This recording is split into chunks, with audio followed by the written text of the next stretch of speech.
Estudar fora do país, especialmente em Portugal. Esse é o tema do nosso 6º podcast, Escola História. Eu sou Felipe Barque, professor de História e pesquisador da área de Ensino de História e Mídias Educacionais. E hoje estamos aqui com a Alana Souto, graduada em História, com doutorado pela Universidade Federal do Pará e que fez uma experiência de doutorado sanduíche na Universidade do Algarve, em Portugal. Boa noite, Alana, tudo bem? Boa noite, Felipe, tudo bem? Desde já eu quero agradecer o convite, né, por essa troca de diálogo e falar da importância, né, de estar fazendo esses intercâmbios durante a fase de qualificação, estrito sensu, seja mestrado ou doutorado. Eu fiz o doutorado sanduíche, que é um intercâmbio, né, que intervala, alguns podem fazer no meio do doutorado, o doutorado dura 4 anos. Eu já fiz esse meu doutorado sanduíche, esse intercâmbio em Portugal, já no último ano, no penúltimo ano. Tá dando para ouvir? Tá dando para ouvir, sim, Felipe? tá, sim. Moisés? Sim. E já fui no penúltimo ano de doutorado, em 2017, e a importância tem, além de estar fortalecendo,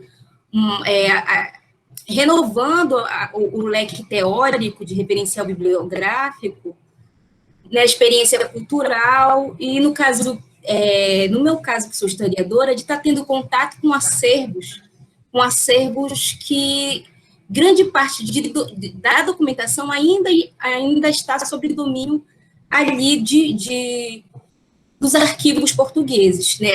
O Pará, o Arquivo Público do Pará, é um dos maiores, o terceiro maior, algo assim, não sei informar a colocação, mas é um dos maiores, entre os 5 maiores arquivos, né, da América Latina, para vocês terem ideia.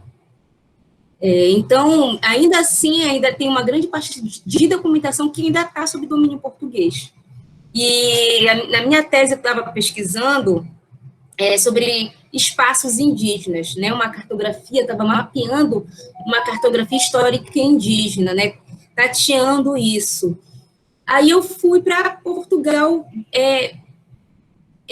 em busca de encontrar essa documentação, né, que, na verdade, depois eu já fui para um caminho da descolonização dessa cartografia histórica, né, que a gente sabe que a cartografia histórica é o estudo do mapeamento, né, do passado, né, da formação do espaço do passado a partir das representações gráficas, dos mapas, né, e a gente sabe que a cartografia é uma ciência de poder, né, e que lá são mapas, são sempre planejados pelos estados, pelos grupos dominantes e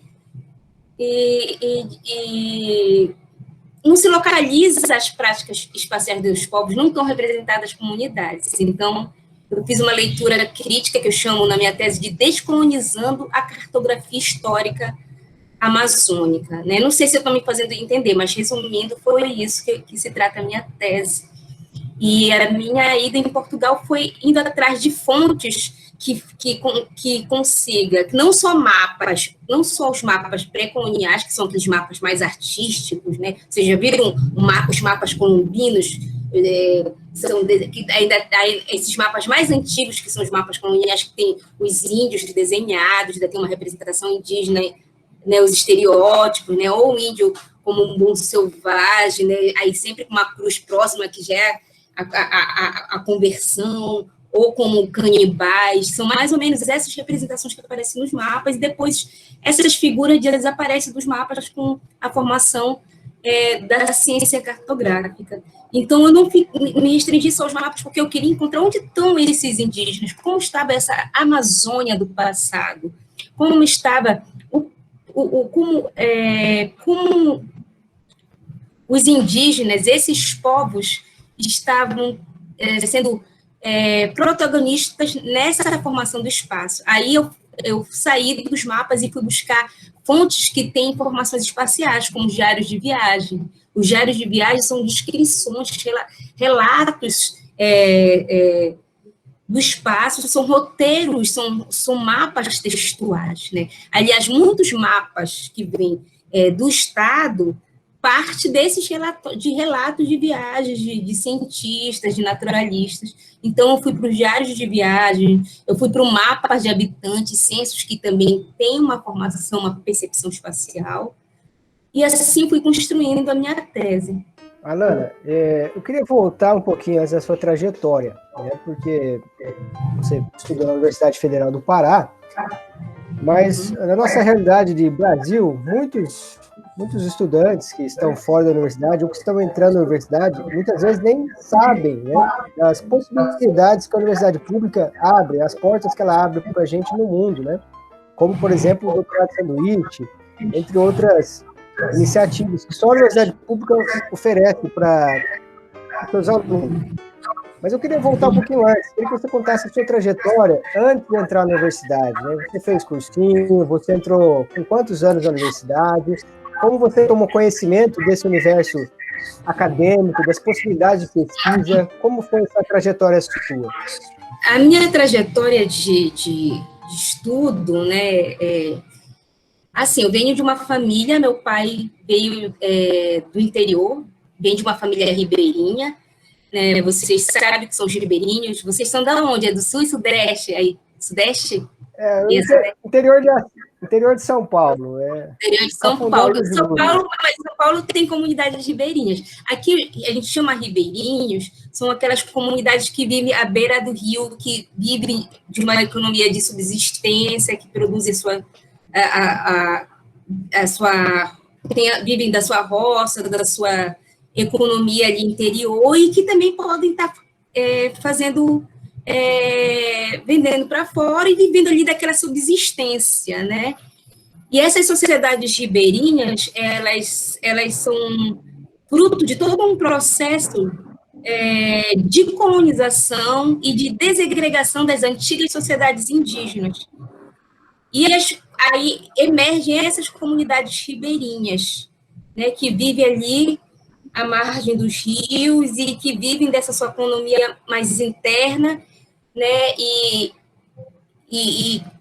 algumas famílias conseguem vender algo para fora, e tem característica de uma matriz etnocultural indígena, dependendo do contexto da região, e africana ou afro-indígena, né? Então, aqui na Amazônia tem esse contexto, né, nessa perspectiva dessa relação da matriz etnocultural africana e indígena, porque a base aqui também foi muito africana. A presença indígena é muito forte. A minha cara de uma cabocla, né? E o pessoal chama Índia. Eu coloquei uma foto no Facebook recente. Índia, eu nem gosto de usar esse termo índio, porque índio é um termo inventado, né? Índio é um termo. O Colombo estava chegando nessas terras achando que eram as Índias ocidentais, e chamou os povos nativos de índio, e homogeneiza tudo, né? Retira as identidades, desorganiza nações que tinham suas estruturas hierárquicas, suas organizações, suas administrações, suas línguas, né? Então, eu busco sempre tratar esses povos que, na verdade, tratam os meus antepassados também, e que vem de família ribeirinha, geralmente tem um bisavô índio na memória que não sabe sua etnia, mas dizem que a minha bisavó é índia, que muitos sonham ter seus registros, fazer seu registro depois de adulto. Então, meu pai veio do interior do Moju, né, para cá, para a cidade, aos 16 anos, 17, construiu a sua vida, fez curso técnico de contador, se casou com a minha mãe, que vem de uma família marajoara, minha avó de Afuá, né, se encontraram, formaram essa família, e o meu pai conseguiu conseguiu ascender um pouco, né? A minha mãe é preta, na linguagem da perspectiva étnico-racial chamariam, da antiga linguagem racial chamariam de mulata, né? Uma mulher com cabelo encaracolado, né? Não é retinta, mas é a mulata, né? E meu avô é preto, e do Marajó, por parte de mãe, e vim dessa família que conseguiu ter um pouquinho de cresceu um pouquinho, meu pai conseguiu ser contador, a minha mãe nunca, sempre, aí teve 4 filhos, né? Então, sempre teve que cuidar dos filhos. E, assim, a minha infância tipo, foi bem voltada para o estudo, porque o meu pai pagava uma escola para mim, para minhas irmãs, já pensou tirar do bolso, pagar uma escola particular para 4, né? É o Alexandre, a Alessandra, Carol e eu. Então, a gente tinha o nosso único básico de acesso a algo privado era só a escola, que eu me lembro da minha vida. Porque depois dos 5 anos, eu já me lembro, já morando em Coraci, que é uma cidade próxima que é um distrito de Belém. Então, eu tive assim, eu tive esse privilégio de estudar, que a escola particular no Brasil ainda, nesse contexto da conjuntura neoliberal, acaba tendo um reforço a mais de investimento, de investimento, inclusive, voltado para os estudantes entrarem na universidade, né? Nesse ranking de vestibular PRISE, do que as escolas públicas, né, que acabam, às vezes, um aluno de escola pública acaba não tendo tanta vantagem quanto os alunos de escola particular. Então, venho de famílias que vieram forçadamente do interior, né, ali nos anos 70, né, o período dos projetos, dos grandes projetos, né, que se investe e se começa a se urbanizar determinadas cidades, como Moju, por exemplo, que é uma cidade próxima de Belém, né, Moju, onde meu pai veio, uma cidade próxima de Belém, e vieram deslocados das cidades, e muito parte da minha família foi para viver na periferia. A gente morou um tempo no Médici, depois moramos em Coraci, passei a minha infância e adolescência morando em Coraci.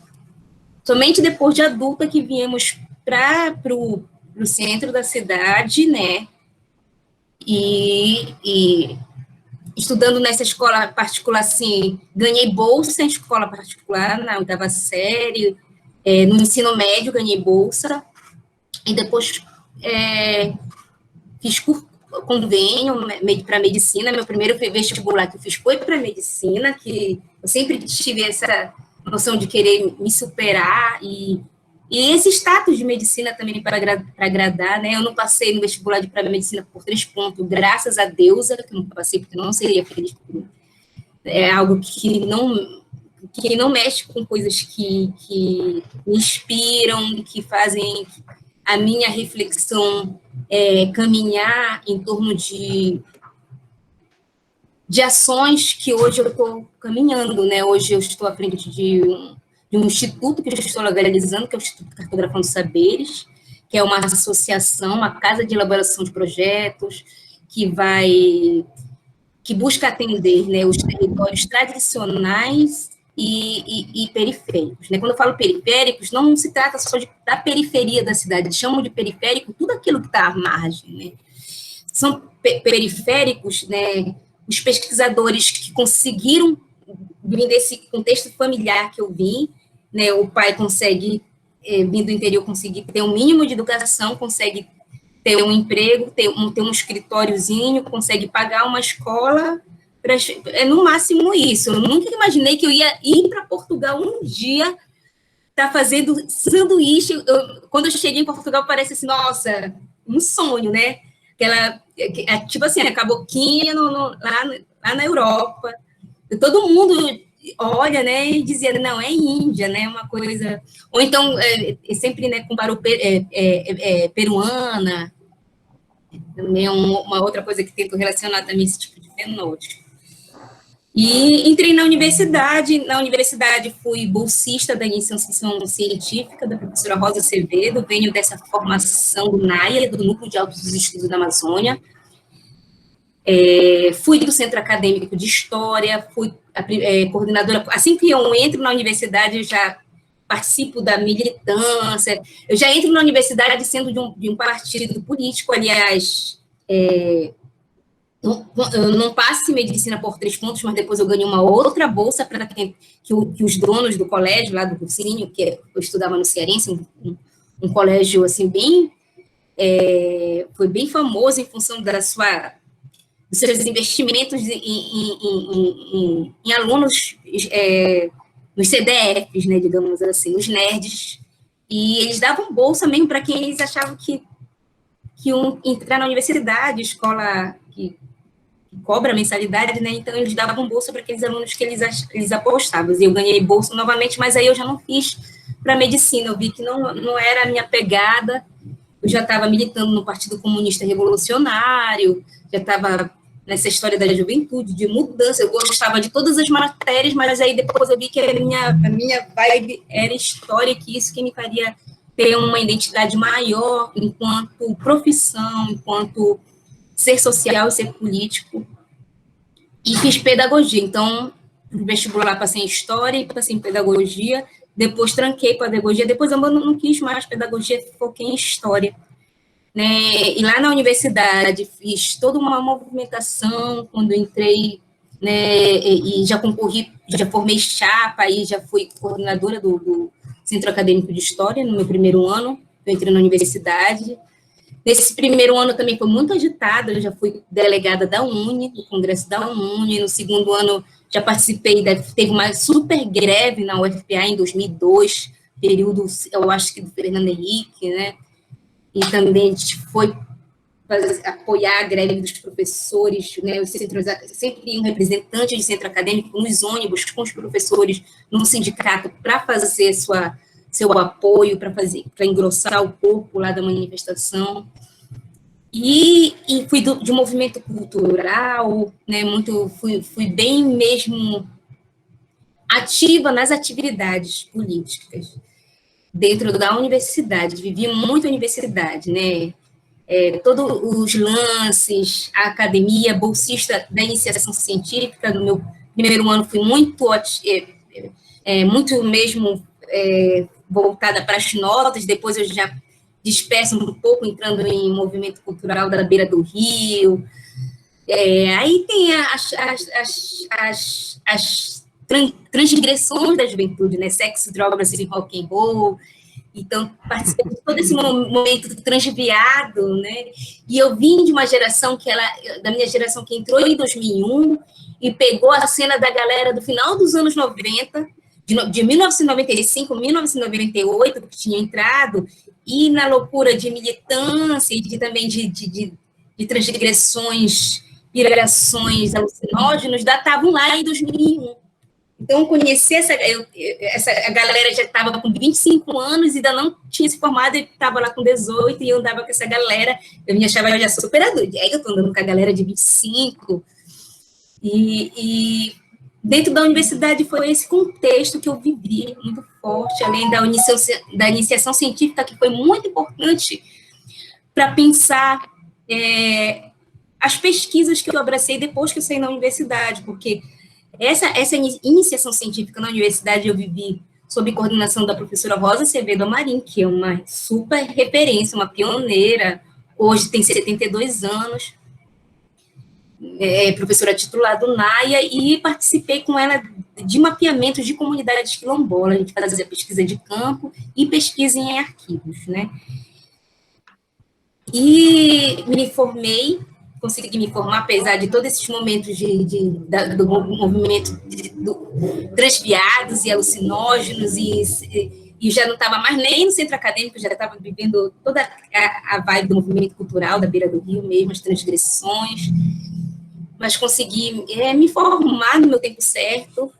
Depois tentei uma especialização e um mestrado. Durante a especialização, eu consigo passar no mestrado e já fico só no mestrado, me dedicando para o mestrado. E no mestrado eu já pesquiso apontamento, eu já pesquiso história da família e demografia histórica, né?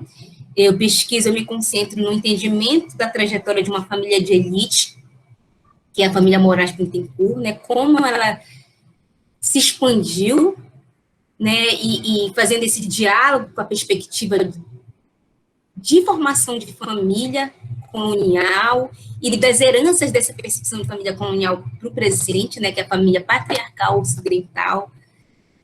E na Amazônia não foi tão diferente do que aconteceu no Nordeste, porque muitas famílias patriarcais, né, com grande quantidade envolvida com plantations, grandes lavouras, fazendas, com grandes quantidades de escravos.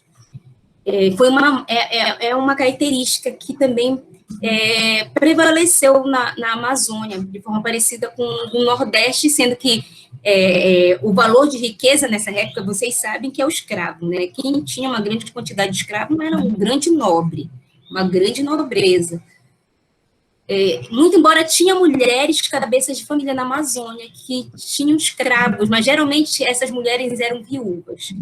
Por exemplo, a gente vai ver, aí porque o Gilberto Freire, ele chega, ele tenta colocar isso como um padrão, né? E as famílias, algumas famílias no Sudeste se formaram de uma outra forma, né? A Ine Mesquita Samara vai detectar algumas famílias menores e mulheres cabeças de família não são advindas de contexto de ser viúva, né? Então, também de processos. Então, existe uma outra configuração, por exemplo, para as capitanias do Sudeste, e que aí eu falo isso porque a gente não deve generalizar, né? São todas famílias patriarcais, né? Então, havia um contexto, por exemplo, no Sudeste diferente, muito embora vinha dividido de famílias ricas, né? Quando havia essas mulheres que apareciam. E analisei foi a minha dissertação de mestrado, né? O primeiro capítulo eu analisei essa trajetória dessa família de elite. O segundo e terceiro capítulo fui analisando os processos de possibilidades de riqueza nessa sociedade estamental, né? Que já havia ali que era um mercantilismo, mas ali a gente analisa, né? Como muitos autores já apontam, como Maia, por exemplo, estuda a escravidão, como se esse cenário da escravidão nas Américas é uma fase do capitalismo, né? É uma fase do capitalismo. Enquanto a gente está aqui ainda vivendo esse mercantilismo, essa colonização, esse colonialismo, essa colonização, a Europa já estava na Revolução Francesa, né? A Inglaterra logo mais tem a Revolução Industrial, então, mas aqui o contexto ainda era dos metais, do acúmulo de metais preciosos, mas a gente verifica que isso é uma fase do capitalismo. Então, foi mais ou menos essa minha dissertação de mestrado, que foi com base também nos planos de trabalho que eu fiz na graduação da iniciação científica de Vida com Rosa Azevedo. E na tese, aí eu tive um primeiro doutorado. O primeiro doutorado que eu fiz foi na Universidade Federal do Paraná, né, em demografia histórica. Contudo, não foi interrompido por questões de incompatibilidades entre eu e o orientador. E em Belém, em 2011 e 2012, foi interrompido esse doutorado do Paraná, que eu comecei, e em 2013 me preparei para a seleção de doutorado no Núcleo de Altos Estudos da Amazônia, na UFPA, e passei. E retornei para a Rosa. A Rosa, que foi minha orientadora na graduação, ela foi minha orientadora, dessa vez, na tese de doutorado. Passei, então, a agarrar com unhas e dentes esse doutorado que eu não queria mais perder, né? Eu já tinha tido esse conflito no doutorado da Federal do Paraná e finalmente passei no NAIA, mas no NAIA foi tudo harmônico, deu tudo certo. Eu caminhei para o entendimento desse espaço do passado da Amazônia, né? Como era essa Amazônia do passado, dos povos do passado. A gente sabe o contexto da Amazônia, dos povos do presente, muito com a ajuda da percepção da nova cartografia social da Amazônia, né, do projeto Nova Cartografia Social da Amazônia. Existe até um site. Esse projeto ele é um projeto de automapeamentos realizado pelos próprios agentes das comunidades tradicionais. Né? Eles fazem suas autocartografias, fazem um apontamento de suas territorialidades, coisa que fica de fora do mapa do Estado. Né? Então, um mapa, a cartografia, é uma ciência de poder. E a cartografia histórica do passado, a gente não consegue localizar, muito embora exista a Isa Donias, que faz todo um levantamento de cartografia da Amazônia colonial, mas lá não tá as práticas espaciais indígenas. Há, sim, alguns indicativos aqui, a nação indígena tal, porque a cartografia histórica, né, é para delimitação do poder político dos estados e dos grupos dominantes. Muitas vezes se criam, né, fronteiras para favorecer determinado país, determinado grupo. Então, eu venho dessa percepção de uma nova cartografia social da Amazônia para entender essa Amazônia dos povos do passado, que eu chamo de um novo mapeamento do passado, para a gente tentar entender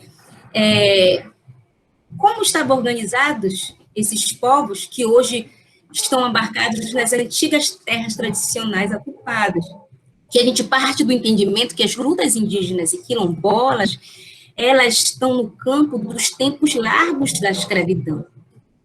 E não tem como a gente... e o território é essencial para essas comunidades, para esses povos. E o território é o causador de diversos conflitos de lutas por terra. Então, não tem como estudar esse território sem estar buscando entender os processos de territorialização que passou. As comunidades que ali viviam, nessas terras que hoje são chamadas de terras tradicionalmente ocupadas desde a Constituição de 1988. Então, a minha tese me levou para essa direção. E eu fui para Portugal para fazer uma leitura crítica das fontes. Muito embora eu esteja falando de um espaço vivido, sendo contado por um viajante, ou por um padre, por um naturalista, mas eles estão ali falando de relações dos sujeitos, de povos, né, a partir de informações dessas comunidades, desses agentes. Para cada viagem dessas, por exemplo, uma viagem do João Brau, no seu roteiro coreográfico, movimentava 40 índios, 40 indígenas. E esses indígenas davam as informações. É óbvio que a gente está tratando isso de uma forma cuidadosa, que a gente sabe que existem os estereótipos criados pelo discurso colonial, mas não é por isso que a gente deve se furtar do entendimento que eles estão transcrevendo aquele espaço de território e aquelas informações de práticas dos povos nativos a partir dos próprios nativos. E o que o Baba vai dizer é de entender esse discurso colonial pela ambivalência do seu discurso, pelo deslocamento. Não se trata nem de desconstruir o discurso, e sim de tentar perceber a ambivalência do espaço, que é lá que nós conseguimos localizar as vozes abafadas do rio, que eu chamo. As resistências, os conflitos vão estar lá.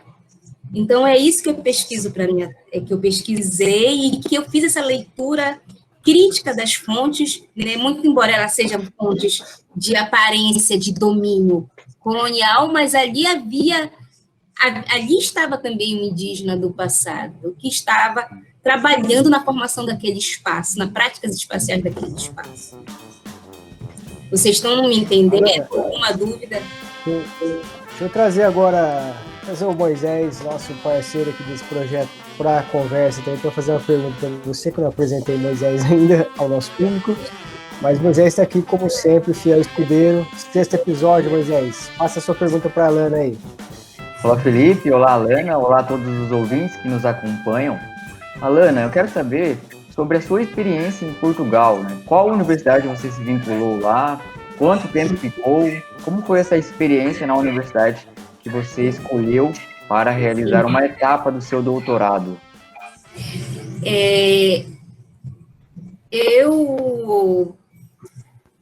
Eu queria fazer já o sanduíche, né? Quando já no final durante a trajetória do doutorado, eu vi a necessidade de ir para fazer essa pesquisa em Portugal, pelos arquivos portugueses, mesmo porque o Arquivo Público do Pará estava em reforma, né? Então, era uma dificuldade para fazer pesquisa no Arquivo do Pará naquele contexto do meu doutorado. E então, o primeiro passo era encontrar o tutor, porque a gente precisa de um tutor para nos aceitar a supervisionar a nossa pesquisa lá no país estrangeiro. E pesquisando, quem pesquisa espaço amazônico, dentro dessa perspectiva de cartografia histórica, muito embora ela pesquise a cartografia histórica mesmo convencional, pelos mapas coloniais e pelo que se entende de mapas propriamente dito, que são os mapas que têm longitude, latitude, isso é mapa, né, que a geografia considera mapa. Mas dentro da minha percepção descolonizadora de mapa para mim é tudo aquilo que dá um roteiro de chegar num lugar. Mapa é tudo aquilo de percepção de sentidos, né, e principalmente a percepção indígena. Dentro mesmo da percepção indígena contemporânea, a geografia indígena dos povos do presente é diferente da geografia do que se conhece, da geografia da ocidental, né? Da geografia a cara técnica, digamos assim. Muito embora a geografia acadêmica esteja considerando hoje na universidade a geografia da percepção indígena de entendimento da geografia. Mas, no passado, o que se tinha sobre o entendimento dessa percepção indígena? A não ser o entendimento de os topônimos indígenas que já vinham sendo levantados por alguns estudiosos, como a Iris Canto, o Sintra, da cartografia histórica ali do Sudeste. Mas toda essa cartografia histórica dentro da universidade faz a leitura crítica desses mapas do passado, para entendimento de sua diplomacia, da política do passado. Tem a Júnia Furtado, que faz esse entendimento o mapa que inventou o Brasil. A partir de um mapa, ela fez um livro, que é o Oráculo Iluminista. Então, todas essas referências da cartografia histórica têm entendimento do que eu chamo de uma nova cartografia histórica, que na verdade eu estou chamando assim porque eu vou estudar, tanto fazer uma leitura crítica desses mapas, propriamente ditos do passado, dos mapas coloniais e dos mapas convencionais, como dos mapas textuais e dos mapas mentais, que eu incluo também para o entendimento, para localizar as práticas espaciais indígenas africanas, né? E assim construir esses mapas dessas comunidades. Então, elas têm o entendimento do que eu estou colocando, muito embora eu nunca tenha debatido com elas sobre isso, mas eu passei minha tese para elas, eu falo que são pessoas referência dentro da cartografia histórica, que é uma área ali que está bem colocada, que tem a sua posição. Então, eu encontrei a Renata Araújo, que vem dessa posição da cartografia histórica, mesmo ela sabendo que eu queria estar fazendo, localizando esses espaços indígenas. Ela também, para ela era um desafio, porque também ela via que os mapas, não eram raros mapas que localizavam os grupos indígenas, os mapas da cartografia do século XVIII em diante, né? E ela queria saber como eu ia fazer isso.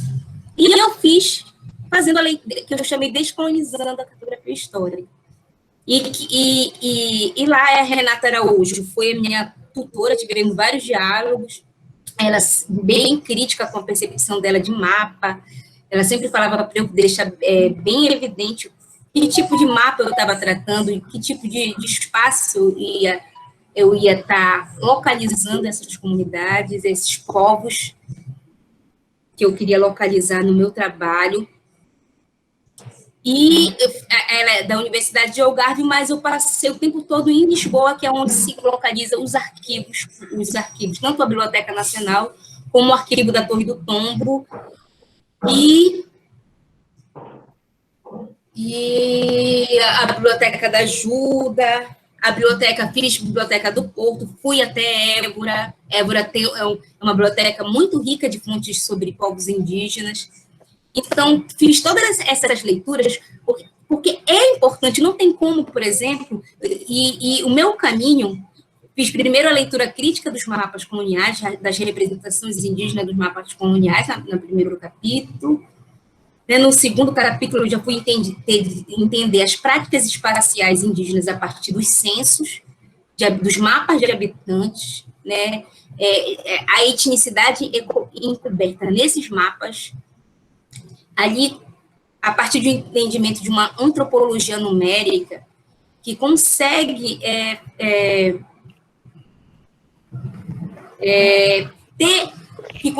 ter uma percepção, inclusive, de um debate de étnico-racial dessas relações, né? Dessa organização desses povos dentro dos mapas de habitantes. Por exemplo, a Amazônia, do passado, na Amazônia é a única região que é demarcada em povoações de índio e em povoações de branco. Aí, para o Sudeste, eram povoações. Então, ela tem uma ideia racial na Amazônia desde o século XVIII, a partir da invenção do índio.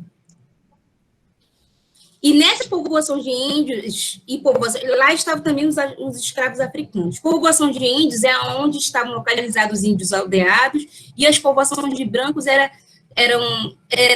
não havia índios aldeados, são povoações que são dos primeiros núcleos coloniais, né, mas que tem os escravos africanos. Geralmente eram as povoações onde estavam mais marcadas pela plantation, pelas grandes lavouras, né, e por uma grande concentração de escravos africanos, né. Então, fui para Portugal para fazer essa leitura crítica, e as fontes lá, localizando fontes, não só fontes de mapas, que eu vi que a sacada não era ficar só nos mapas. Eu tinha que ir para os diários de viagem, que eu tinha que ir para fontes que descreviam espaços e que descreviam e que os nativos ali falavam ali pela voz do colonizador, mas eles estavam ali sendo colocados. Vocês estão entendendo? Eles estavam ali sendo colocados. Então, a Paula Monteiro fala de um espaço que essa leitura que eu faço está localizada no campo do espaço de mediação cultural. Não de mediar conflitos, né, porque ali os conflitos estavam dados, né, mas de mediação, que é um espaço de negociação, de encontros e de embates. E ali eu ia encontrar, nesses espaços, os indígenas e suas práticas espaciais. Então, muito embora toda essa percepção, eu só fui ter já quando eu cheguei no Brasil. Porque lá em Portugal ainda estava bem assim, meu Deus, cadê os indígenas nos mapas? Aí eu fui para os diários, já comecei a organizar fontes. Passei muito voltada, muito fixa, porque eu fui no meu último ano, e eu só estava com 50% da tese, eu tinha que parir mais 2 capítulos. Na verdade, mais 3 capítulos. Né, porque minhas considerações finais são mais, a conclusão para mim é mais um capítulo. Mas deu para eu curtir ali o Porto, deu para eu curtir a Lisboa, os museus, a cerveja Superboc, os vinhos de €1 maravilhosos, vinho muito barato, vinho que eu chego aqui o periquita, né, que é R$60 aqui em Belém, lá tu compra por €2, 3 euros. Maravilhoso. A segurança, aí eu vou falar aqui do lado bom, né, que eu estou só falando de pesquisa e reflexões teóricas e da importância da pesquisa, de analisar esses espaços do passado, porque, por exemplo, vai refletir dentro dos territórios indígenas do presente, né, de etnias que naquele contexto, naqueles contextos de territorializações coloniais, foram colocadas como desaparecidas e que, no contexto do presente, elas emergiram, por exemplo, no contexto do Vale do Tapajós. Muitas etnias que eram tidas como desaparecidas, elas vão, em 1998, as comunidades indígenas do Vale do Tapajós se organizam e começam a reivindicar suas etnias que eram tidas como extintas, elas começam a reaparecer ali. Então, só para te localizar vocês, que não foi só um estudo meramente do passado colonial, e que eu busquei fazer esse exercício com os povos do presente, sobretudo os povos do presente do Tapajós, porque eu estudei os primeiros processos de territorialização dos povos indígenas do Vale do Tapajós. Mas também eu aproveitei muito, me diverti muito lá em Lisboa, na medida do possível, apesar de ter sido muito punk, eu sou muito disciplinada, então eu me exigia muito, né, e fiquei lá 6 meses, volto para o Brasil no dia 25 de setembro, dia de Cosme Damião, inclusive quis voltar no dia de Cosme Damião. Aí, chegando aqui no Brasil, aí já desci aí na casa dos meus pais, meu pai tem um escritóriozinho de contabilidade, que ele, com muita garra, a gente não vive até hoje, meu pai veio de família de ribeirinhas que nunca teve terra, propriedade nenhuma. Eles viviam na roça, de parente de emprestado ali, e para ele estava ótima essa vida, ele estava vivendo ali na roça, ele diz até hoje que ele veio forçado para Belém. Mas ele veio para Belém, se tornou contador e tem o escritório dele, aí ele paga o aluguel dele, vive com a minha mãe, a minha irmã mais nova é a única que mora com eles, concursada e tudo mais. Eu tenho uma outra irmã mais velha, que é a Alessandra, que é farmacêutica, já mora na casa dela, com um filho de 7 anos dela. E eu na verdade, estou aqui com eles porque eu passei por várias coisas, né, dessa transição de tese, fui fazer pós-doutorado. Eu sou pós-doutora pela UEMA, terminei meu pós-doutorado no passado, e passei um ano na UEMA, e no final do ano passado, eu sofri um acidente de moto, eu estava atravessando a rua, uma moto me atingiu, e fiquei internada no hospital, no SUS. Fiquei um mês internada, fiquei gravemente ferida, o acidente foi grave, mas só quebrei esse punho. Eu ainda estou fazendo fisioterapia, nem estou pegando o carro para dirigir, porque direção defensiva pode dar um freio, né, e tu tem que estar segurando firme. Eu estou recuperando a força desse braço aqui, mas está ótimo, já consigo boxear, que eu faço arte marcial, né, mas já estou evoluindo bastante. Não tive nenhum traumatismo craniano e estou aqui viva para contar minha história para vocês, né? Vim de uma família desse contexto étnico-racial, né? Que saiu um pouco da estatística. As minhas primas, algumas primas da minha geração também conseguiram fazer universidade, algumas têm mestrado, doutorado, né? As da minha idade, mas as minhas primas mais velhas são todas assim. Pegaram serviço mais de assistente administrativo, moram no Guamá, Jurunas, que é a periferia da cidade. E quando eu voltei de Lisboa, eu decidi sair da casa dos meus pais definitivamente para fazer minha tese. Fiquei 1 ano isolada para fazer a tese que eu gostaria de ter feito. E acho que, na medida do possível, eu fico contente com o resultado.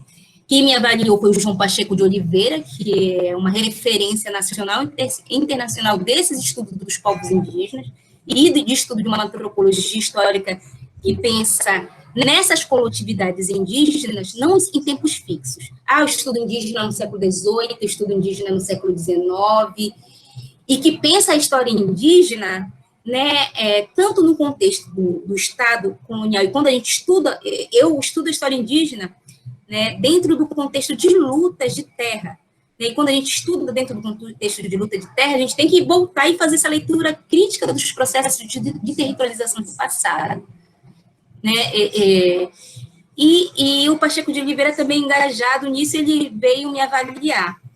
A Iniva Ravena, do Naya Sancler, da geografia, teve um geógrafo que analisou essa cartografia, essa outra cartografia histórica, essa descolonização da cartografia histórica que eu fiz, nessa leitura crítica, e o Cauares, historiador, do Departamento de História. Então, essa foi a minha super banca, começou 3 horas e terminou 7 horas da noite. Mas foi assim, defesa de tese é um momento único, Moisés e Felipe, assim. Tira tira assim várias coisas da tua costa. Aí eu morando só, já emendei. O que eu gostaria de melhorar na minha tese é a revisão.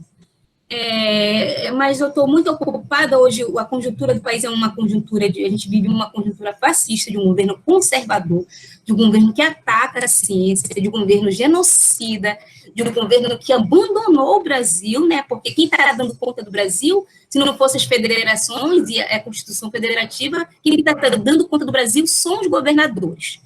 Então, os governadores que estão dando conta do Brasil, porque o Bolsonaro está preocupado com o alto escalão da economia, e o alto escalão da economia que pouco se importa com a questão social, pouco se importa com a educação, né, que já fez várias mudanças, nem entre eles, e de um governo autoritário que caminha para um totalitarismo. Ele já falou que ele não aceita intervenção, nem partido ele tem, né?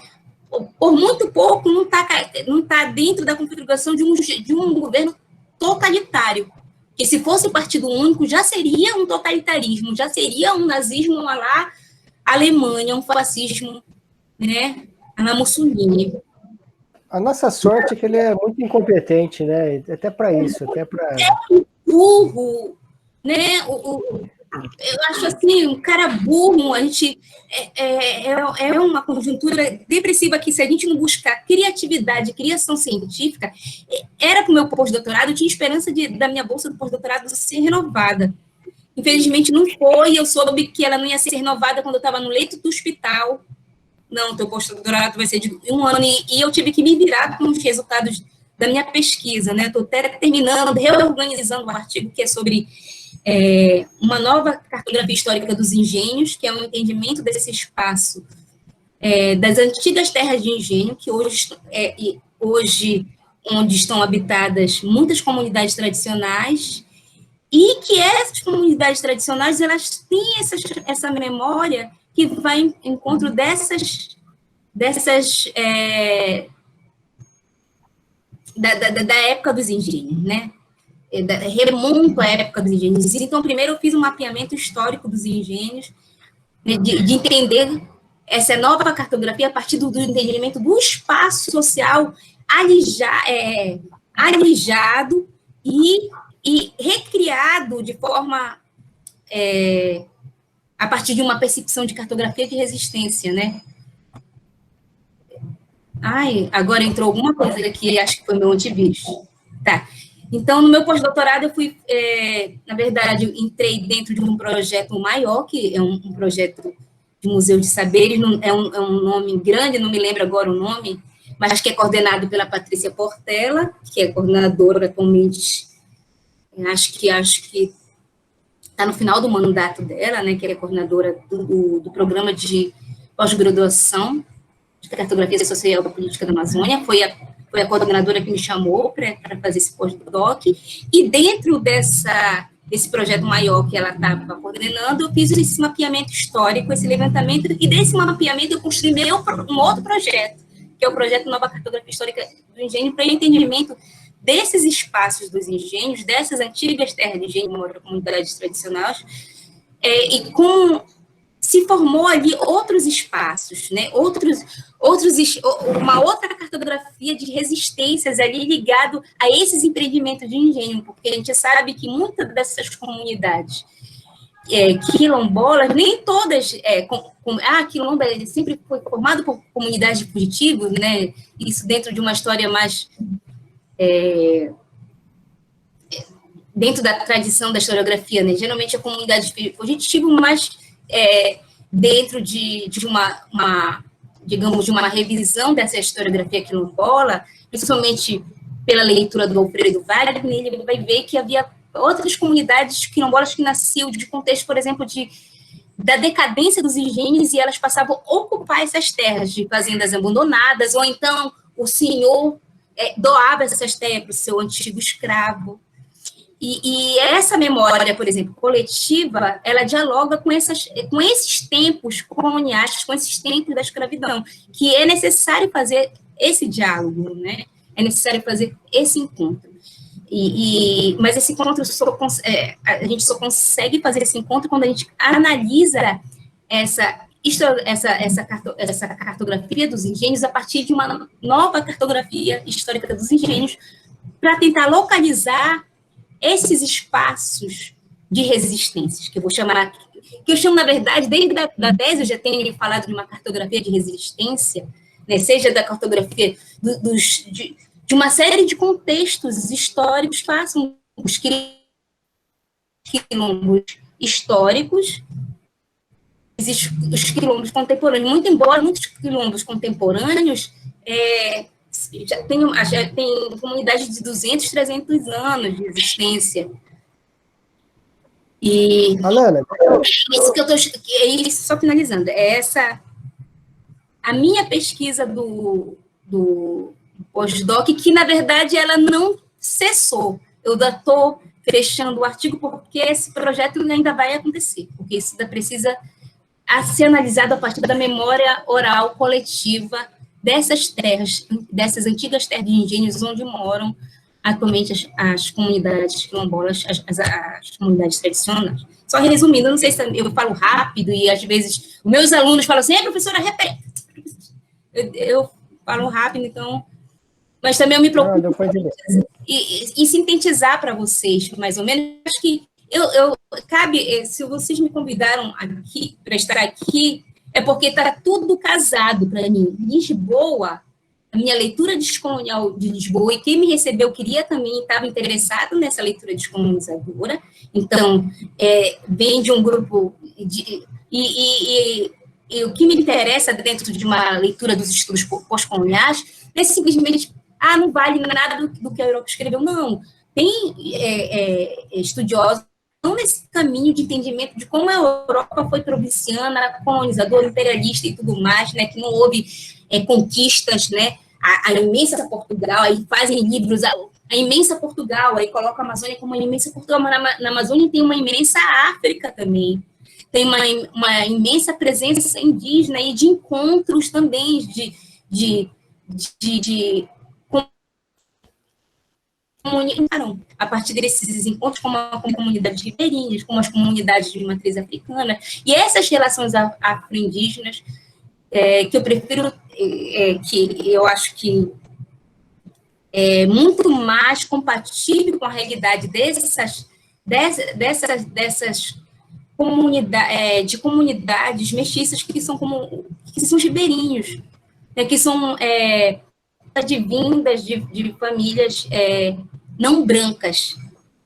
Por exemplo, eu nunca fui tratada como branca, sempre a caboclinha, tem gente que me chama morena, olha a índia, preta. Muito embora eu não seja retinta, eu sou tida como parda, mas eu tenho uma fisionomia indígena, tenho um cabelo, né, também que marca dentro do contexto, mas eu nunca tive nenhum privilégio que um homem branco, principalmente um homem branco de família de grosso trato, de grandes sobrenomes, sempre privilegiados, que nunca são cortados e alijados de processo nenhum. Muito embora a gente não pode esquecer que o racismo pesa enormemente. Se pesa para mim, que sou uma e o pardo, que eu não gosto nem de usar isso, né? Que eu prefiro usar, eu tenho usado muito afro-indígena dentro do contexto da trajetória de origem da minha família e dentro da prática de vivência que eu vivo, né? Nessa relação de Umbanda, né? Eu sou a minha religião é Umbanda, sou da filha de Umbanda.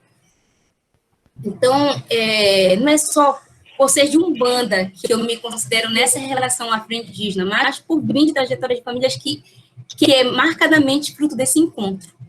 Né? E que o branco, que o português ali nunca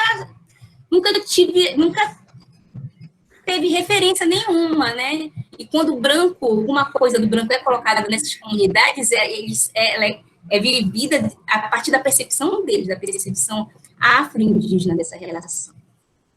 Enfim, quem quer me perguntar, Felipe? Nossa, tá calor, eu não estou ligando o ventilador porque vai dar microfonia, será? Não, pode ligar.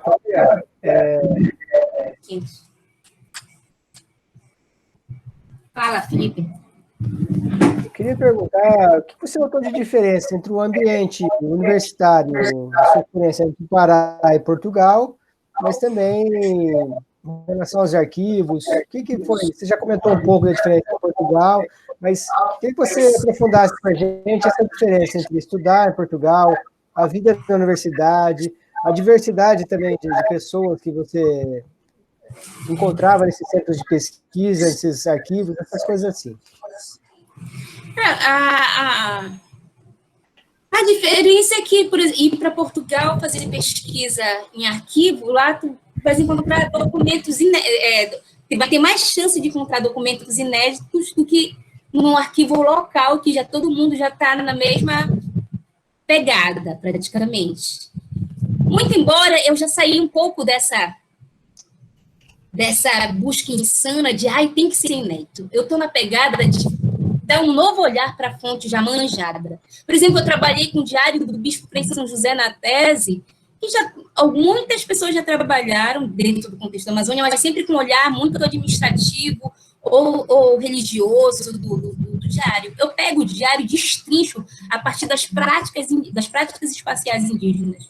E quando eu começo ali, dessas práticas espaciais indígenas, eu consigo geoprocessar mapas. Né? Eu monto um quadro etnográfico e chamo o meu geoprocessador. Tem um geoprocessador que ele só consegue, na verdade, montar depois que eu organizar, depois de eu fazer a leitura, né? Porque o geógrafo normalmente não faz essas leituras das fontes históricas. Né? Quem faz é o historiador do espaço. Eu prefiro me tratar como uma historiadora do espaço dos povos do passado. Então, essa é a vantagem para quem está fazendo uma pesquisa histórica, ir para Portugal, é que tu vai ter uma chance de encontrar uma fonte inédita. Muito embora, como eu falei para vocês, eu não já saí dessa neura de tenho que encontrar uma fonte inédita que ninguém utilizou. Não, para mim é muito mais importante a minha leitura. Qual a leitura que eu estou fazendo? Qual o diferencial que eu estou dando para essa pesquisa, para essa fonte dentro do contexto da pesquisa.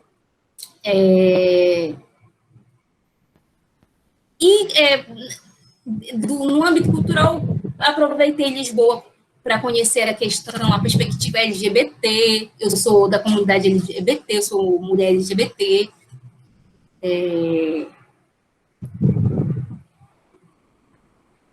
Que mais? Eu fui muito Caxias em Portugal, mas eu tirava um mês para tomar aquelas cervejas, assim, não, preciso tomar um porre hoje, depois, assim, de várias labutas, de ficar andando, porque aí o metrô, acessibilidade, de sair de um contexto, né, de um transporte péssimo. Belém tem um péssimo transporte público, né? Por exemplo, no Rio de Janeiro tem um transporte público bem mais melhorado, apesar do trânsito. O trânsito no Rio que é complicado, mas o transporte é bom.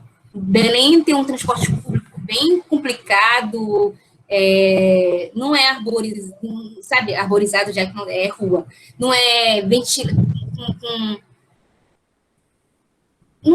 sem ventilação, né?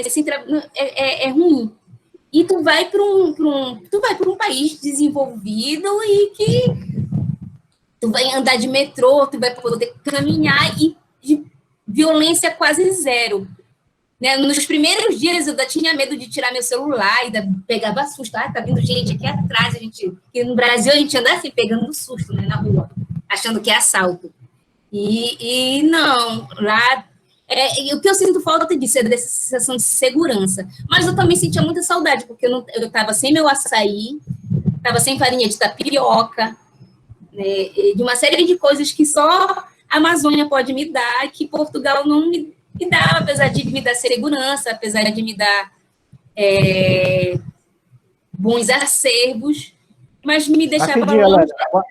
O açaí vocês comem salgado aí, é isso? Não, açaí ou é normal ou a gente colocou açúcar. Ah, tá. Come quente aí na sua região ou não? Não, é gelado. Gelado ele sai friozinho, Ah, não. Tá. Então é igual aqui, porque a gente come aqui também com leite condensado, banana, Não coloca isso. Aí você já inventa um modo aí, né? Granola, não sei o quê, um monte de coisa. Que essa aí é raiz. Então é muito. Eu vi uma pessoa uma vez falando que comia misturado com arroz mesmo, assim, na comida salgada. Gente que vê, não, aí, não consigo imaginar. Aí vocês já inventam demais aí para ir. Lá em Portugal parece que tinha alguma coisa, tinha os congelados, tinha tapioca congelada também, mas misturam muito, o pessoal gourmetiza, né? Transforma em fast food, que é a nossa comida do dia a dia, né? A mandioca é um alimento propriamente muito usado pelos indígenas. Isso tu vai encontrar num documento do século XVII, a mandioca sendo usada pelos índios, né? A farinha. Então, é muita coisa que essa sociedade hoje herda, né? Os indígenas, ou mesmo dos africanos, né? Os atabaques e tudo mais. E em Lisboa, eu também tive muito encontro com a África, né? Fiz um amigo angolano, que até hoje, em Évora. Uma outra amiga angolana que estava estudando lá a língua portuguesa, né? Ela estava estudando a língua portuguesa da Angola, comparando com a língua portuguesa de Portugal. Então, eu sempre ia em busca daquilo que era mais identitário comigo. Né? Muito embora eu tenha conhecido portugueses que tinham empatia, sempre busquei pessoas e espaços em que casavam com a minha forma de enxergar aquele espaço que eu estava ali, né? Que era um outro lugar, uma outra coisa, uma outra configuração solar, inclusive, porque eu me lembro que dava 8 horas da noite, o sol ainda estava, era quando o sol começava a sair. Eu vim com o hábito de usar óculos escuros até 7 horas da noite, porque lá o sol, dava 7 horas, o sol ainda estava ligadão. Então, assim, eu não idealizo muito Portugal, né, porque eu tenho uma leitura muito crítica, muito embora é um país, na verdade, governado por uma prefeitura socialista, não sei se ainda é, mas ao mesmo tempo tem outro, mas de outro modo, enquanto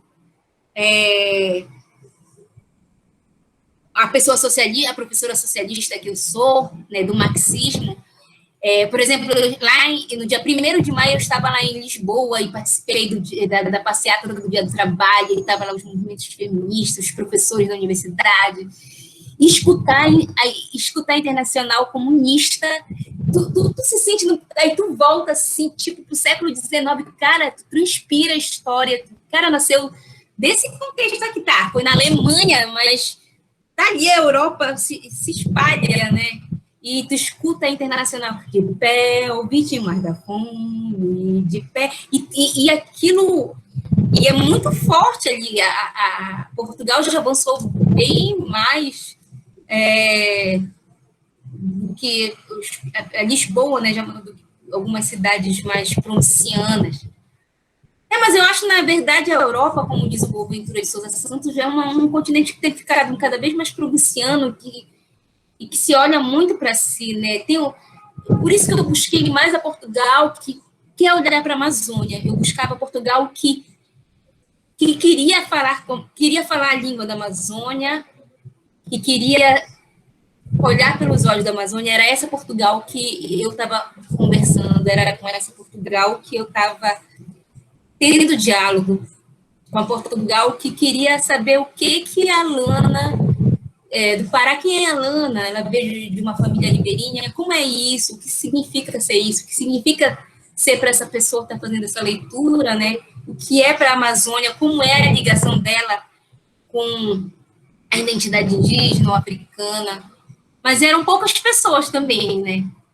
Eu encontrava... A Lisboa é uma cidade muito branca, muito ibérica, né? Eu sentia muita saudade de Belém. E também tinha o contexto da tese. Quem sabe em outro momento eu posso ir lá e ter uma outra visão, mas eu vivi muito o contexto da minha tese, como falei, assim, não tenho muitas histórias de diversões para falar para vocês, né? Tenho muita história de conhecer as bibliotecas, a Fundação Gulbenkian. Os primeiros 3 meses em Lisboa, eu morei só no apartamento no Areeiro. Depois eu morei, depois eu não pude ficar lá porque a dona a senhoria teve que voltar, o filho dela quis voltar a morar lá. E eu aluguei um quarto no apartamento de uma senhora, que é a dona Rosa Portugal, que é uma arquiteta, artista plástica maravilhosa. Isso é um encontro maravilhoso que eu tive lá também. Quando eu fui morar com essa senhora, aposentada, artista plástica, do signo de touro, e a filha dela, a Mariana, que me apresentou, e ela tem uma outra filha que é bailarina, e na época ela estava estudando mestrado em danças diaspóricas. E é isso que eu acho legal, assim, de encontrar pessoas que estão nessa vibe de entender os povos milenares. E a filha da Dona Rosa da Portugal, que eu fui morar, a Marta Portugal, estava pesquisando essas coisas e dava aula de dança da diáspora, dança das diásporas, de povos diaspóricos que tinham a sua cultura, a sua dança, e ela dava aula de danças desses povos, de kizomba, que é uma dança africana, dança romani. Então, tive contato com essas pessoas, né? E teve meus amigos também, o Rodrigo, o Banzer, o Marcos Reis, que hoje é professor da Universidade Federal do Sul-Sudeste do Pará. Enfim, e foi essas experiências que tive. Conheci praia, fui para as praias, que é tudo perto, né?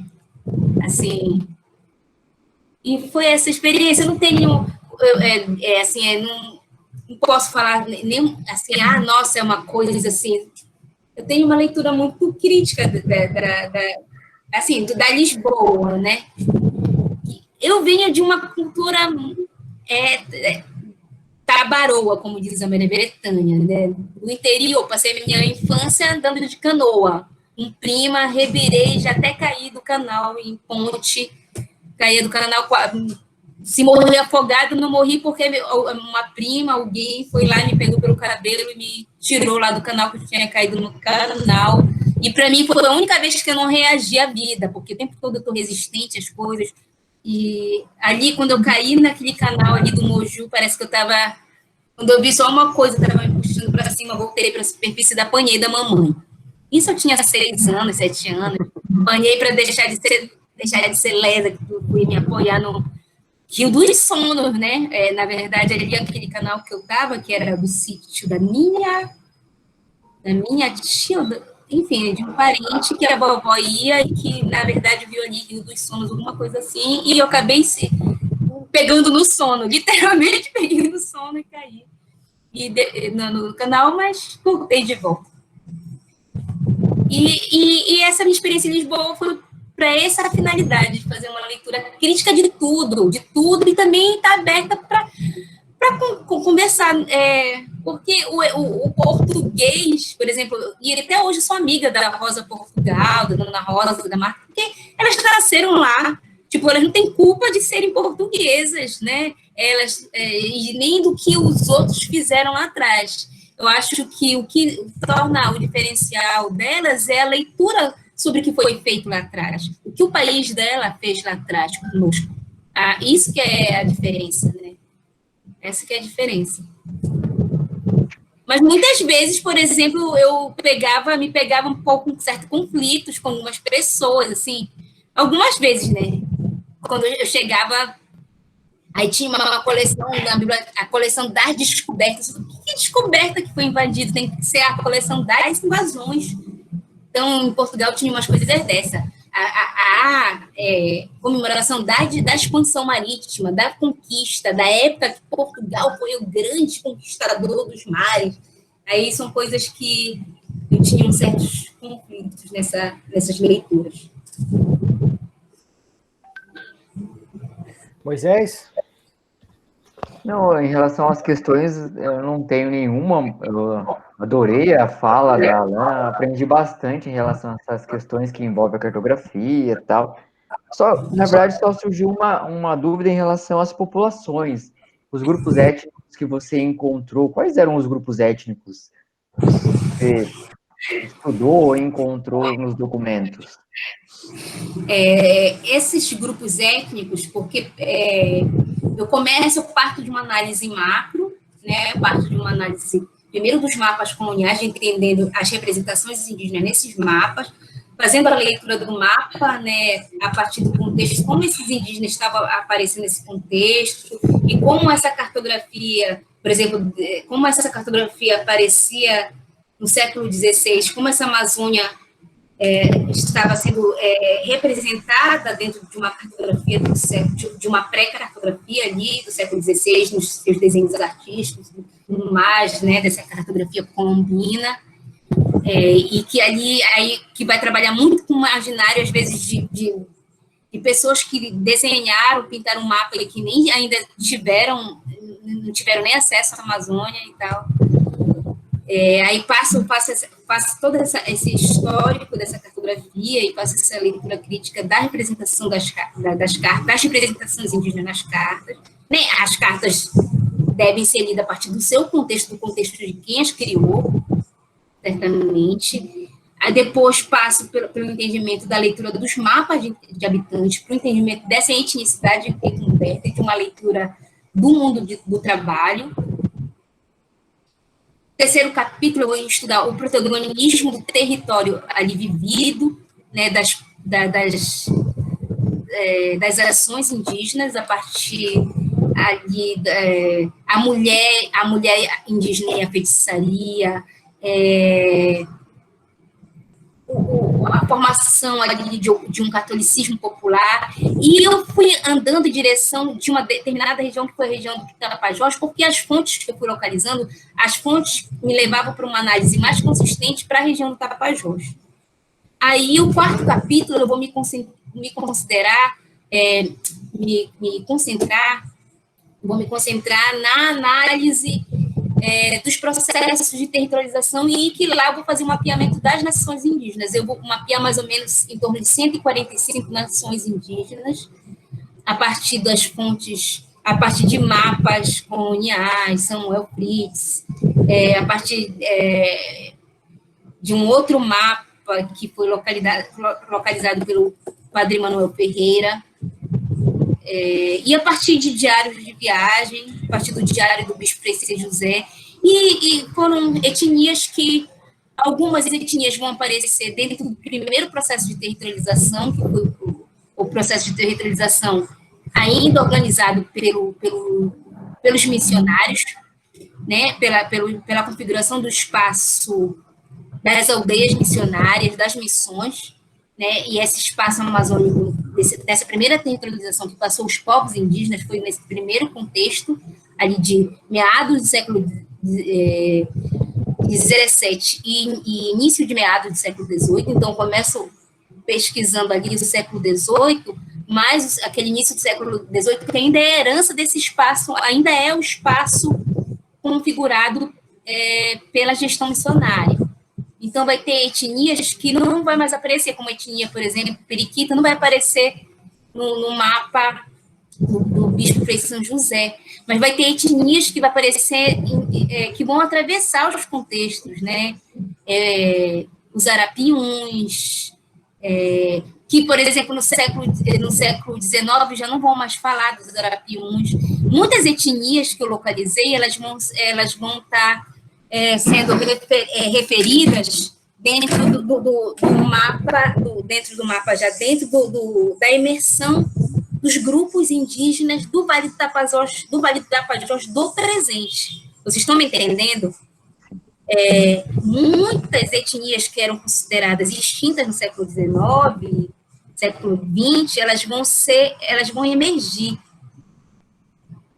no presente, que eram aquelas comunidades, muitas comunidades ali do Vale do Tapajós eram consideradas comunidades caboclas. Depois, as comunidades indígenas se organizam ali no final dos anos 90 e começam a reivindicar, fazer o caminho da viagem da volta que o João Pacheco faz para os povos indígenas do Nordeste.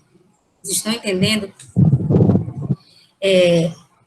Toda essa perspectiva de tempos largos, de voltar os tempos largos, isso também eu estou fazendo para as comunidades quilombolas. Atualmente eu estou estudando comunidades quilombolas.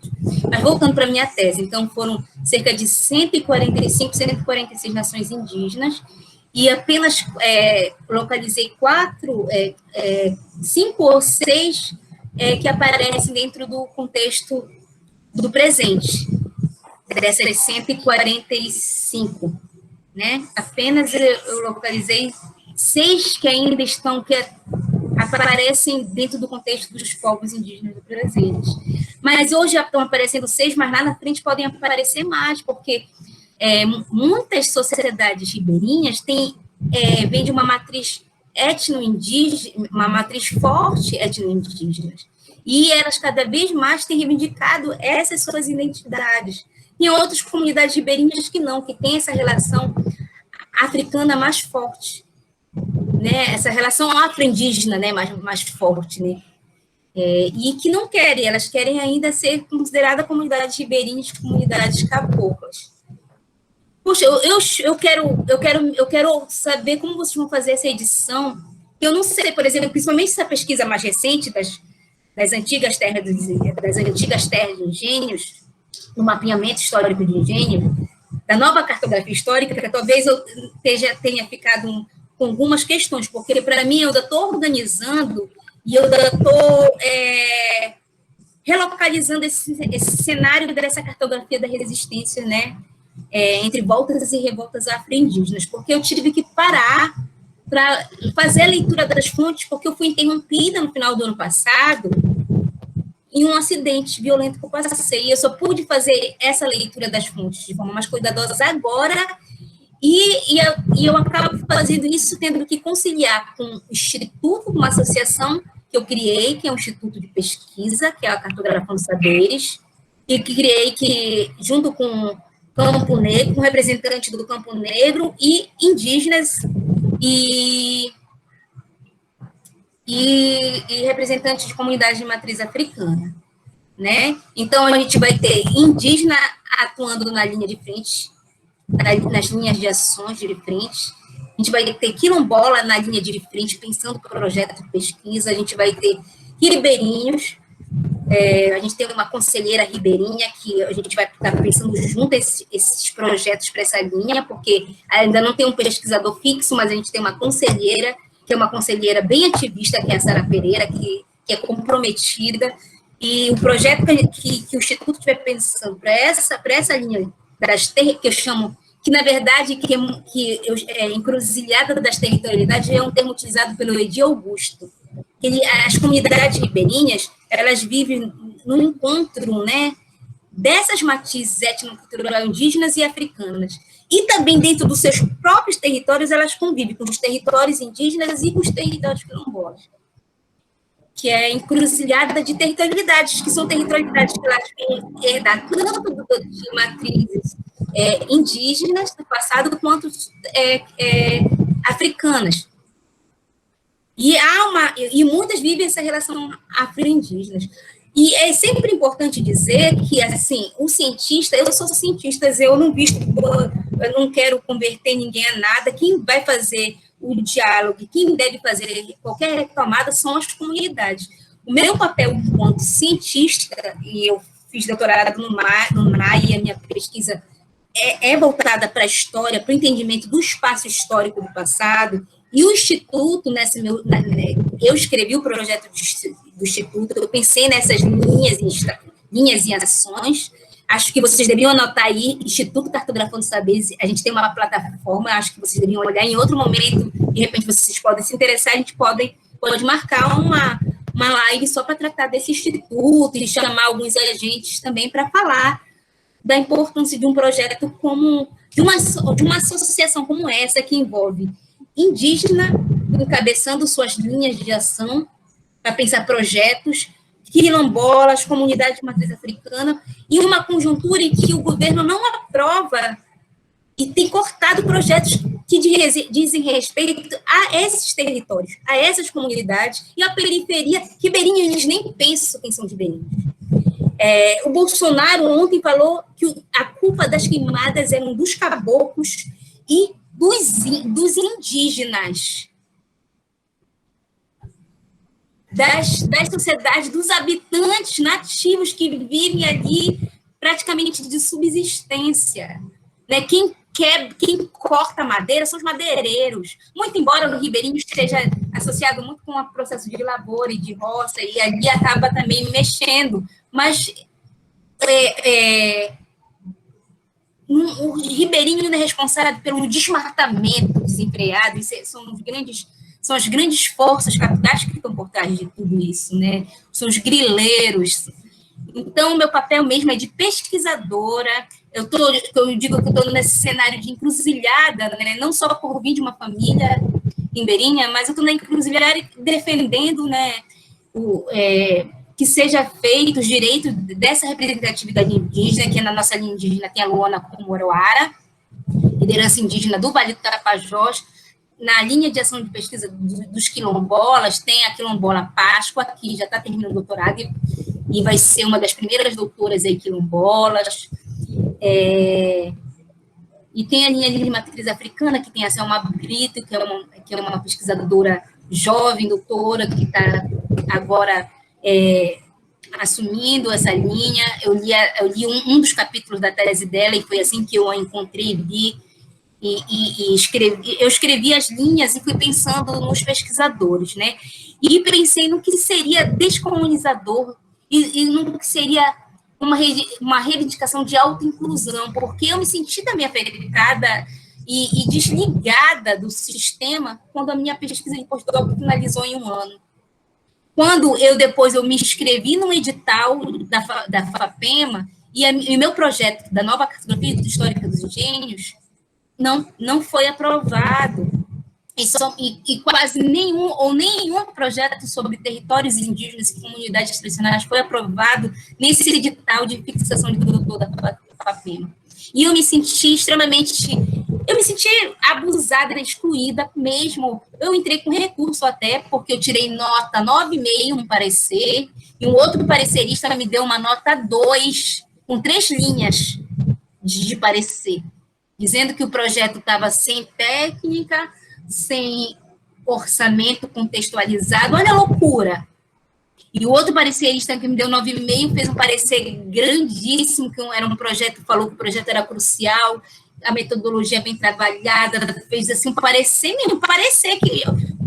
de verdade, de gente que leu, que conhece o tema. O segundo parecerista foi alguém que não lê. Abuso de poder, do seu poder de eliminar, não queria que entrasse projeto, e não entrou, me deu uma nota 2, que eu reivindiquei, né, que para ser reavaliado, também me deram uma nota curricular injusta, porque desconsideraram produções mínimas, muito embora eles estavam considerando a produção científica dos últimos 3 anos, que foi os últimos 3 anos que eu passei voltando para o mercado de trabalho, assumindo pós-doc, mas eu tenho publicação no Museu Guild, na revista Guild, eu tenho publicação de texto na última REI, da reunião de antropologia, enfim, não considera coisas mínimas. Enfim, eu estou aplicando aqui para falar desse contexto mesmo, de censura e de corte, e que a gente organizou uma alternativa junto com lideranças e agentes sociais, e formamos essa associação, que eu acho que vai ser importante para disputar projetos sociais e científicos, disputar narrativas e mapeamentos, e, na verdade, é um estudo para fortalecer as gestões comunitárias, para fortalecer a vida dessas gestões comunitárias, seja dos territórios tradicionais, seja das áreas periféricas. Então, aqui acho que eu já encerrei, vocês podem me mandar dormir, se vocês quiserem. Vou aproveitar que você entrou no assunto dos artigos, Ana, e a gente sempre pede ao final, e a gente já está para 1h30 de conversa, e a gente sempre pede para que os nossos entrevistados eles deem dicas, né, sobre algum trabalho que eles tenham feito, artigos, trabalhos de congresso. Uma coisa, qual o seu trabalho que você recomendaria, né, para quem se interessou, para quem quer entender mais sobre o que você pesquisa? Então, você recomenda um livro, um artigo, e aproveitando que você falou do Instituto, aí você faz a propaganda do Instituto também, o site, o nome certinho, essas coisas aí. Olha, eu tenho um artigo de mapas de representações indígenas no Museu Guild, publicado. Eu tenho texto no simpósio no simpósio de cartografia histórica de Belo Horizonte, mas o que eu recomendo mesmo para as pessoas é ler minha tese. E ler esse artigo do pós-doc que vai ser publicado para o ano que vem, porque eu estou organizando as fontes, porque a minha intenção era publicar o artigo em forma de projeto, mas a minha outra parceira é a Rosa Acevedo, que é a coautora, e a gente tem que entrar em consenso com as nossas parcerias. E a gente achou melhor fazer um artigo com os resultados mais avançados. Então, eu tive que reorganizar o artigo, porque eu estou ainda selecionando os dados, as fontes, e como eu falei, eu estou fazendo esse artigo pensando em instituto, fazendo assembleia de instituto online, a gente faz parte de um coletivo que é o Selo Nossas Vozes, que é um coletivo organizado por mulheres, lideranças de mulheres do Campo Negro e dos povos da Amazônia, né, e do campo afro-indígena, que é o campo as mestiças, entre aspas, né, e eu estou trabalhando um pouco dessa epistemologia afro-indígena, mas também quero deixar aqui uma coisa registrada.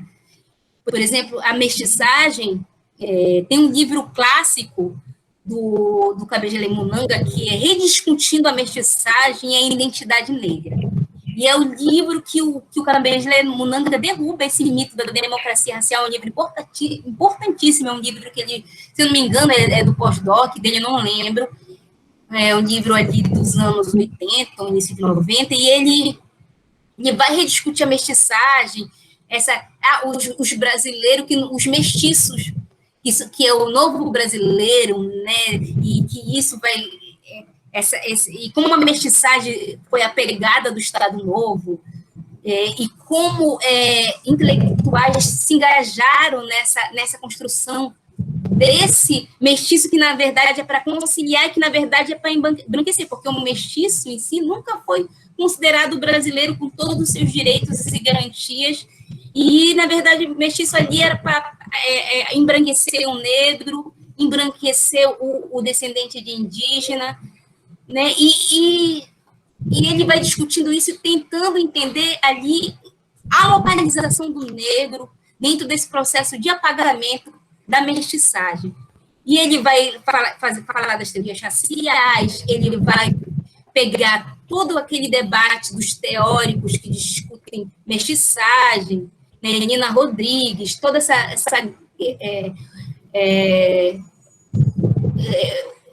agora esqueci um outro. Ele vai fazer todos esses autores, contudo, ele não pesquisa, por exemplo, ele pouco fala da Amazônia, ele não cita, por exemplo, José Veríssimo, das populações amazônicas, enfim, mas o foco dele era a identidade negra mesmo, e ele acaba falando mais disso, que é um livro importante. E no meu texto para o Selo Nossas Vozes, que é a nossa primeira coletânea, eu falo no meu texto de rediscutindo a mestiçagem e as identidades étnico-raciais para a Amazônia. E eu falo isso enquanto uma pessoa que é considerada mestiça nos olhares exteriores, né? Muito embora eu venha de família ribeirinha, que tenha na memória essa bisavó índia, que não se sabe, não tem etnia, e que ela está ali oculta, e que, quem sabe, se ela não quer permanecer oculta, né, também. E que eu posso encontrar ou não essa etnia. Por exemplo, eu tenho uma identidade já umbandista aí muito forte, né, de cultuar os orixás, de alimentar, fazendo obrigação. Já fui de terreiro, vivenciei terreiro, pé no chão, com branco, já vesti o branco e tal. E talvez eu retorne em algum momento. E eu acho que a mestiçagem também deveria ser discutida por uma indígena, por uma pessoa indígena. Por exemplo, eu acho muito interessante a Márcia Moura, vocês têm que conhecer a Márcia Moura, vocês têm que entrevistar a Márcia Moura. Márcia Moura é uma pesquisadora indígena, ali, do povo Moura do Rio Maradeira, doutora pela USP, e ela faz uma reflexão muito importante, que o pardo, e isso eu também coloco, porque eu faço uma reflexão para a Amazônia, rediscutindo a mestiçagem para a Amazônia, a partir das identidades étnico-raciais da Amazônia, a partir da identidade negra, e também a partir dessa relação afro-indígena, tirando a vértice branca, que, na verdade, o Estado colonial branco, ele coloca o mito das 3 raças, e não pensa nas relações raciais, isso impede da gente se conhecer melhor, e o que afasta de entender a própria Amazônia. Os ribeirinhos, as sociedades caboclas, elas, que são as sociedades ribeirinhas também, elas pouco são pensadas nesses debates raciais. Hoje, a questão o indígena já é trazido para a pauta de racismo. E como a gente pode não falar da questão indígena e da influência indígena nessa mestiçagem, se a Amazônia foi marcada nessa divisão racial de povoação de índio e povoação de branco? Não à toa, o ribeirinho é tido como um índio colonial, né? Um índio colonial sem etnia, o índio genérico, o índio que vive a questão, as relações, as vivências africanas, aí emerge na sociedade, na comunidade de matriz africana, dos caboclos, né? Não sei se vocês viram as manifestações caboclas nas comunidades africanas. Então, eu acho que a mestiçagem tem que ser discutida porque aí eu discuti a mestiçagem por uma pessoa que tem essa fronteira étnico-racial, né, afro-indígena, e eu acho que a mestiçagem tem que ser discutida pelo indígena, né? A Moura, aí voltando para a Moura fala que o pardo deve ser retomado também pelo índio, porque o pardo sul é colocado para o negro. Dentro da Amazônia, dependendo do contexto, o pardo ali tem uma forte ligação com aqueles povos indígenas do passado e que é fácil de localizar na memória, e não está tão oculto assim. Né? Para o Rio Madeira é muito forte esse contexto de debate. Então, ali é a bandeira da Márcia Moura. A minha bandeira é bandeira de cientista, periférica, que luta para que esses agentes realizem seus projetos e que dentro das suas comunidades eles façam suas retomadas, né? E eu sou a diretora do Instituto. Eu vou falar o site, porque o Felipe disse que eu podia falar o site. As indicações de leitura são essas que eu falei para vocês. A minha tese que está disponível na biblioteca do curso em da Já. Aliás, eu cito o mapa do curso do da Já. Essa pronúncia alemã eu nunca sei falar direito. Desculpa se não foi a pronúncia certa. A minha tese, eu acho melhor baixar desse site do curso de Emenda Já, porque eu atualizei o último mapa. O endereço é... Tem como tu postar? Eu vou passar para o teu WhatsApp. Pode mandar.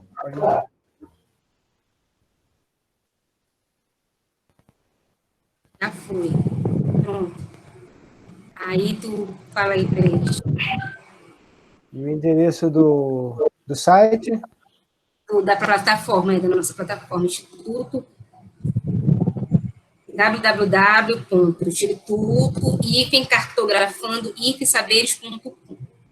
Eu pensava que podia, acho que né, seria muito tecnológico, né? Aparecer o link assim na tela.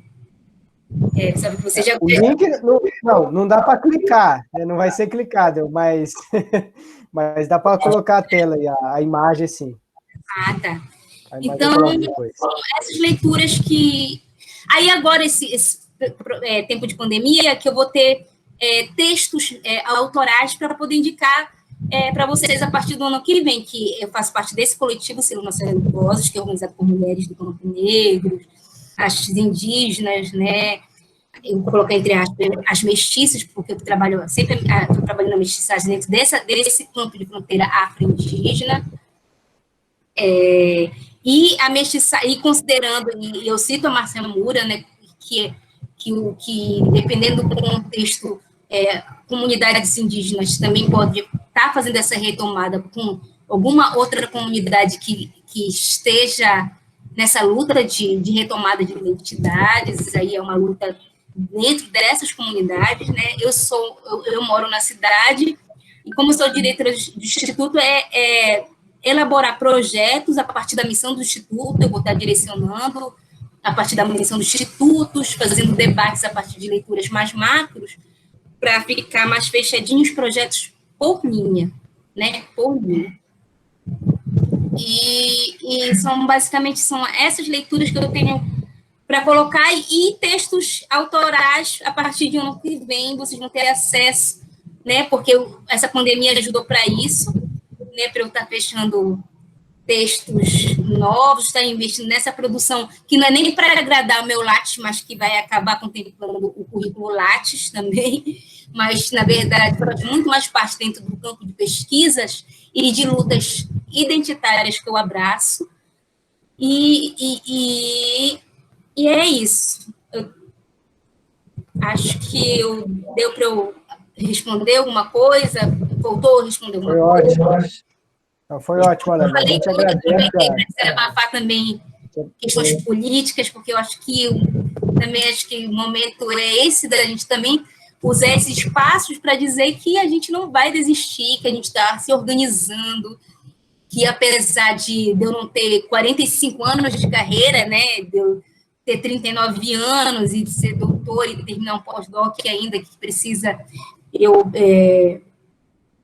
de financiamento, projeto que eu construí a partir do pós-doc, mas eu tenho muita fé e força de que outras fundações que eu tenho relações, né, não só o governo, que a gente consiga sentar e escrever projetos e conseguir financiamento e realizar, reivindicar nossas ciências e bola para frente. E lutar, porque isso é uma luta também contra quem quer nos excluir. E isso é o giro descolonial.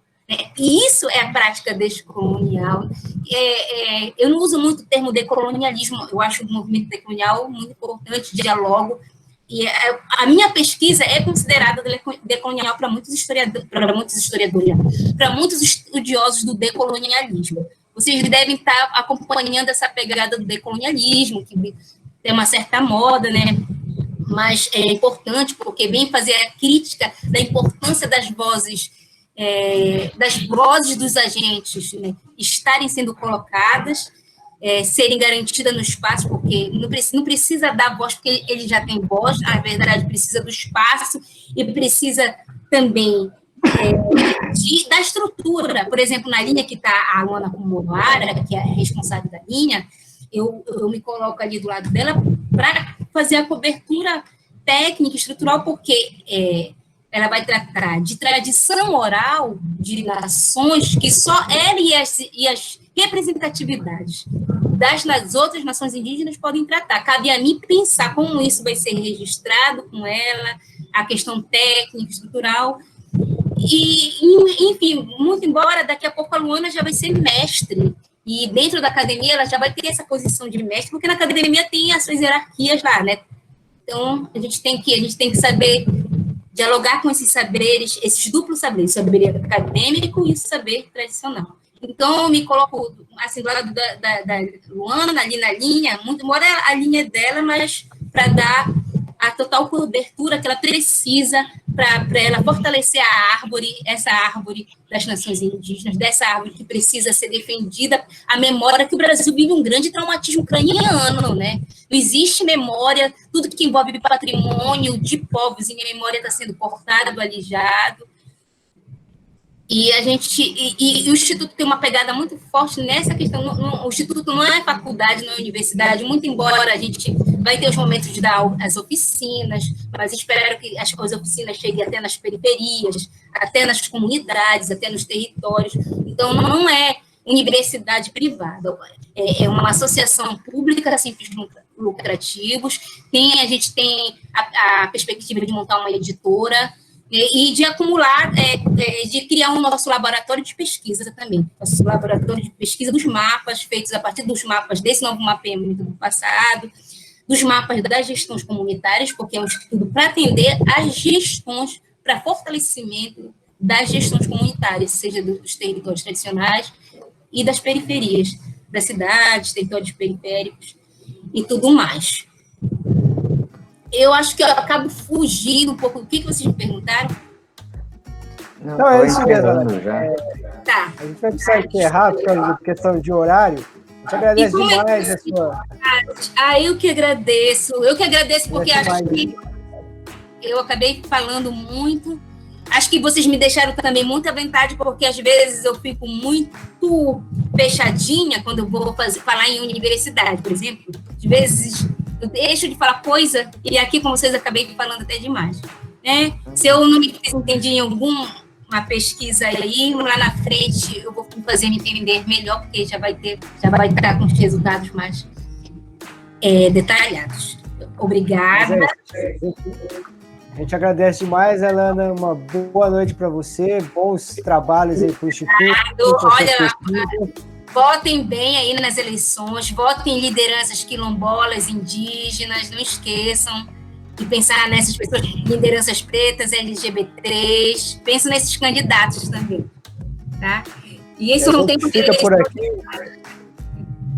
Eu estou pensando nos meus candidatos que eu vou votar. E a gente fica por aqui, Alana. Até mais, agradeço pela participação. Um abraço. Abraço. Tchau.